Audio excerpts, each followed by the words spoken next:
लाडक्या बहिणींनो, तुम्हाला एक प्रश्न पडला होता की ई-केवायसी मी केले पण चुकीची केले की बरोबर केले, होय निवडायचं होतं की नाही निवडायचं होतं, या संभ्रमात तुम्ही होता. म्हणजेच तुमची ई-केवायसी ही चुकीची झालेली होती का, हे तुम्हाला प्रश्नचिन्ह पडला होता. आता हा प्रश्नचिन्ह दूर करा, कारण तुम्हाला पुन्हा नव्याने ई-केवायसी करण्याची संधी देण्यात आलेली आहे. त्यामुळे पहा, तुम्ही सर्वांनी ई-केवायसी करू शकता. त्याचबरोबर पहा, ज्यांचे वडील नाहीत, पती नाहीत, घटस्फोट झालाय, त्यांच्यासाठी सुद्धा नव्याने ऑप्शन आलेला आहे. त्यामुळे हा व्हिडिओ ए टू झेड पहा, सर्वांसाठी खूप महत्त्वाचा आहे. 31 डिसेंबर लास्ट दिनांक आहे. त्यामुळे सर्वांनी ई-केवायसी कशी करायची हे पहा. ज्यांचा फॉर्म चुकलेला आहे, ज्यांनी होय किंवा नाही निवडलेला आहे, त्यांनी सर्वांनी हा व्हिडिओ पहा. चला तर पहा, आपल्याला गुगलवरती यायचं आहे, मोबाईलवरती सुद्धा ओपन करू शकता. तर ladkibhin.maharashtra.gov.in या वेबसाईटवरती या. डिस्क्रिप्शनमध्ये डायरेक्ट लिंक सुद्धा देत आहे. इथे तुम्हाला फ्लॅश दिसत आहे. ई-केवायसी प्रक्रिया राबवित असताना लाभार्थ्याकडून पर्याय निवडताना संभ्रम असल्यामुळे ई-केवायसी करताना चुका झाल्या असल्यास किंवा पहा, पती किंवा वडील हयात नसलेल्या तसेच घटस्फोटित लाभार्थ्यांची ई-केवायसी प्रक्रिया पूर्ण करण्यासाठी किंवा अद्याप ई-केवायसी प्रक्रिया पूर्ण केली नसल्यास येथे क्लिक करा. म्हणजे सर्वांसाठी आपल्याला ई-केवायसी करता येणार आहे. पहा, इथे नोट सुद्धा आहे. ही एक वेळ सुधारणा करण्याची अंतिम संधी आहे. एकदाच संधी भेटणार आहे. वन टाइम एडिट ऑप्शन म्हणजे एडिटचा ऑप्शन देण्यात आलेला आहे. हा पर्याय फक्त 31 डिसेंबर पर्यंत उपलब्ध करून देण्यात आलेला आहे. त्यामुळे हा व्हिडिओ आता सेंड करा सर्व मित्रांना. पहा, येथे क्लिक करा, या पर्यायावरती क्लिक करा जर केवायसी करायची असेल तर. इथे आता लाभार्थी आधार क्रमांक म्हणजे ज्या महिलेला 1500 रुपये मिळतात लाडक्या बहिणीचे, त्यांचा आधार क्रमांक, इथे कॅप्चा आणि इथे मी सहमत आहे या पर्यायावरती फिल करा. OTP पाठवा या पर्यायावरती क्लिक करा. पहा, मी अविवाहित महिला, ज्यांचे वडील नाहीत, पती नाहीत, यांचे सुद्धा फॉर्म कसे भरायचे हे सुद्धा यामध्ये सांगणार आहे. त्यामुळे पहा, सुरुवातीला मी ज्यांचे पती आहेत, वडील आहेत, त्यांचा फॉर्म भरून दाखवत आहे. पहा, आता मी आधार क्रमांक प्रविष्ट केलेला आहे. हा कॅप्चा सुद्धा फिल करतोय जो की अंक मध्ये आहे. मी सहमत आहे या पर्यायावर सुद्धा क्लिक केलेला आहे. OTP पाठवा यावरती क्लिक केलंय. आता OTP मोबाईलवरती पाठवलेला आहे. क्विक सेकंड मध्ये आता OTP यायला सुरुवात झालेली आहे. पहा, सर्व्हर सुद्धा आहे, OTP गेलेला आहे. पहा, इथे OTP फिल करायचा आहे आणि सबमिट करा या पर्यायावरती क्लिक करा. OTP आलेला आहे, तो फिल करा आणि इथे सबमिट करा या पर्यायावरती क्लिक करा. पहा, यानंतरचा नवीन ऑप्शन कोणता आलेला आहे? अनुक्रमांक 1 विवाहित व अविवाहित. आता इथे ऑप्शन आहे, विवाहित असल्यास पहिला ऑप्शन, अविवाहित असल्यास दुसरा ऑप्शन लगेचच सांगतो, पण विवाहित असल्यास विवाहित वरती क्लिक करा. परत 3 ऑप्शन आहेत. पहा, येथे पती हयात आहेत, पतीचे निधन झाले आहे की घटस्फोटित.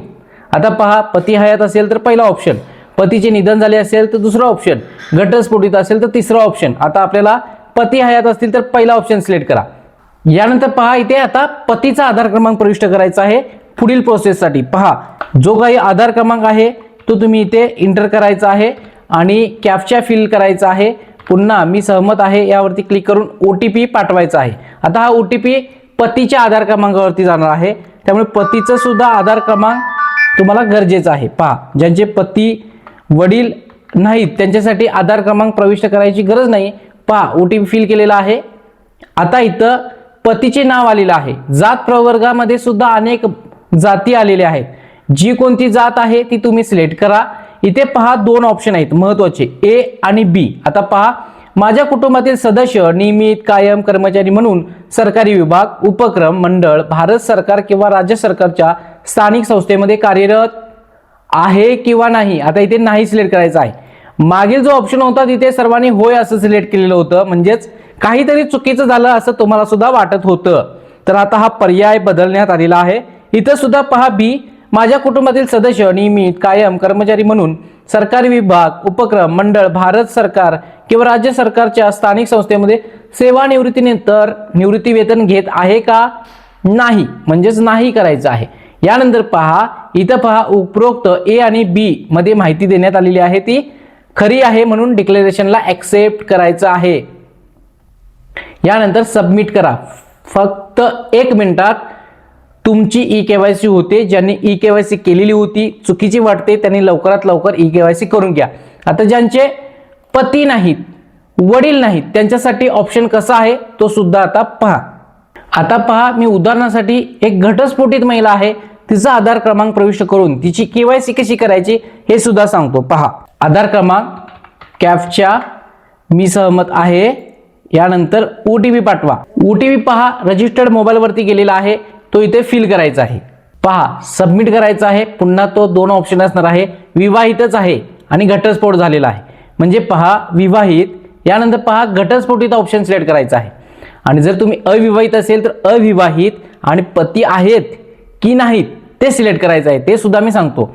यानंतर पहा घटस्फोटित निधन झाले असेल तर निधन. पहा घटस्फोटित वरती क्लिक करा, सेम ऑप्शन तोच आहे. पहा इथून आपल्याला जात प्रवर्ग निवडायचा आहे.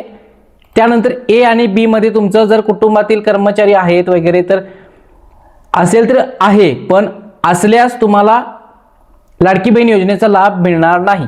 पहा इथे आता नाही सिलेक्ट करायचं आहे. इथे माझा घटस्फोट झाला असून मी घटस्फोट प्रमाणपत्र माननीय न्यायालयाचे आदेश यांची सत्य प्रत जवळच्या अंगणवाडी सेविका यांच्याकडे 31 डिसेंबर 2025 पर्यंत जमा करेल म्हणून हे ते डिक्लेरेशन करतोय.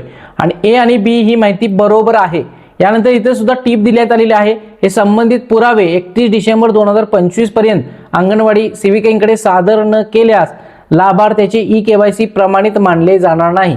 त्यामुळे तुम्ही इथून सबमिट करायचं आहे आणि तुमचा जो काही घटस्फोट प्रमाणपत्र किंवा न्यायालयाचे आदेश आहेत ते अंगणवाडी सेविकेकडे जमा करायचे. आता ज्यांचे वडील नाहीत त्यांच्यासाठी नेक्स्ट ऑप्शन कसा आहे तो पहा. यानंतर नवीन ऑप्शन जो आलेला आहे तो स्क्रीन समोर पहा. आता विवाहित आहात की अविवाहित आहात ते सिलेक्ट करायचं आहे. आता पहा ही महिला अविवाहित आहे म्हणून अविवाहित. वडील हयात आहे, वडिलांचे निधन झाले. पहा वडील हयात असतील तर पहिला पर्याय, वडिलांचे निधन झाले असेल तर दुसरा पर्याय निवडायचा आहे.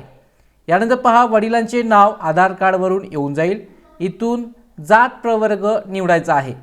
माझे वडील हयात नसून वडिलांचा मृत्यू दाखल्याची सत्यप्रत संबंधित जवळच्या अंगणवाडी सेविका यांच्याकडे 31 डिसेंबर 2025 पर्यंत जमा करेल म्हणून डिक्लेरेशन ॲक्सेप्ट करायचं आहे.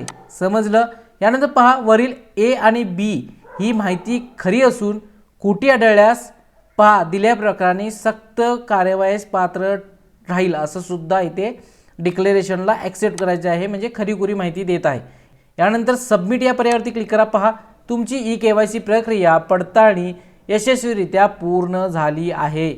तर पहा अशा प्रकारे आपण घर बसल्या 1 ते 2 मिनिटांमध्ये आपली ई केवायसी नव्या पद्धतीने करू शकता. ज्यांची ई केवायसी चुकली आहे, ज्यांना नव्याने ई केवायसी करायची आहे, एकदा संधी आहे, तुम्ही करून घ्या. ज्यांचे पती वडील हयात नाहीत, ज्यांचा घटस्फोट झालेला आहे त्यांच्यासाठी हा ऑप्शन देण्यात आलेला आहे. हा व्हिडिओ सर्व मैत्रिणींना शेअर करा. चॅनलवरती नवीन असाल तर असेच महत्त्वपूर्ण व्हिडिओ पाहण्यासाठी आपल्या चॅनलला सबस्क्राईब करायला विसरू नका. धन्यवाद.